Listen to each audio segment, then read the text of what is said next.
oo ma aragtay maxaa la isha xaalif meel diidin ay inta qabsadaan ee la boodeen bulshada diidinteeda marka waa dafteen xaalif meel kale kara waa walaalayaal oo gabadheeda oo kusoo tiidi tacbeelo wada reerkaas la jirnimadooda isku keentay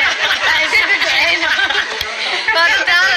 باي حبيبي وتقانا حبيبه ما عرفتي محل عيشين ولا نول يا هي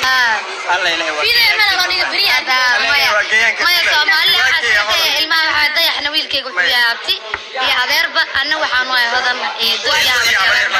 marka inkasta fanaaniinteena aadaana ilmaheena waa waalid baa hodan hoowa wada dhalay laakiin haday noqotay firna isguursadaan waxaan jeclahay ma ana mid ku sheegay hal meel صالح رومانتيك انا بس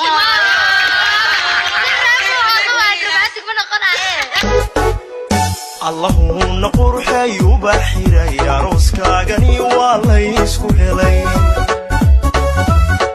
اللهم قرحي وبحيري يا روسكاغني والله يسكو هلي عبر يريو اديو انتي انا يا شيخ واي سناب وكرتي ميلو دي هويان عاو سيدي بروتي سنوتا سهر جديد عاشق عاو كلتي انا قبل هذا ملحني على وسعنا تماشي دي مستقبلك